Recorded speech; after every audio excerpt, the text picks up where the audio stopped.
షష్టిపూర్తి cinema అయితే చూశాను మచ్చా. ఇంకా ఈ సినిమా గురించి మాట్లాడాలంటే నేనైతే కేవలం ఇద్దరు కోసం ఈ సినిమా అయితే చూశాను. అందులో ఒకటి ఆకాశ సింగ్ కోసం, రెండోది మన ఇళయరాజా కోసం. ఇంకా ఈ సినిమాకి ఇళయరాజా గారు పనిచేశారంటే నాకైతే షాకింగ్గా ఉంది.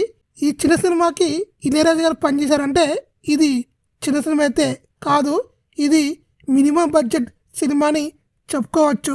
ఇంకా సినిమాలో కాస్టింగ్ మాత్రం మామూలు లేదు. హీరో తప్ప అందరూ మనకి తెలిసిన ముఖాలే, అందరూ సీనియర్ యాక్టర్సే. ఈ సినిమా ఫ్యామిలీ ఆడియన్స్కి కనెక్ట్ అయ్యే ఛాన్స్ అయితే ఉంది 60%. ఇంకొక 60% కనెక్ట్ కాకపోవచ్చు.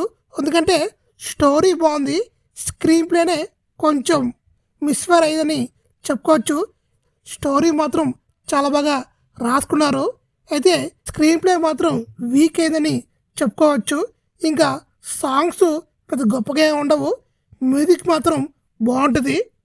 ఇంక ఈ సినిమాలో ఆకాశ సింగ్ గారు చాలా బాగున్నారు.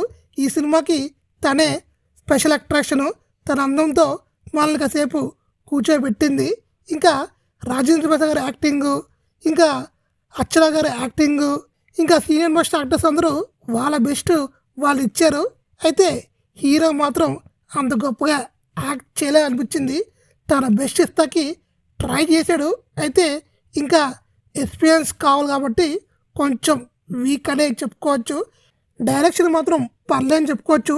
ఆ స్క్రీన్ ప్లే మీద ఇంకొంచెం కొద్దరం చూపించుంటే డైరెక్టర్ కూడా మంచి మార్కులే పడే ఉండేవి.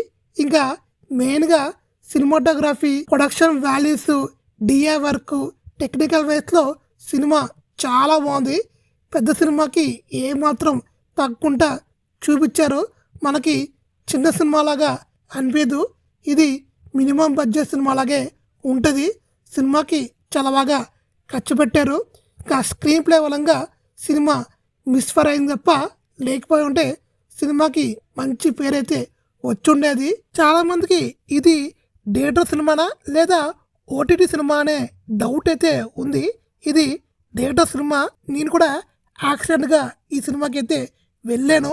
అది కూడా పోస్టర్లో ఇళయరాజు గారి ఫోటో ఇంకా ఆకాశ సింగ్ని చూసి అట్రాక్ట్ అయ్యి ఈ సినిమాకి అయితే వెళ్ళాను.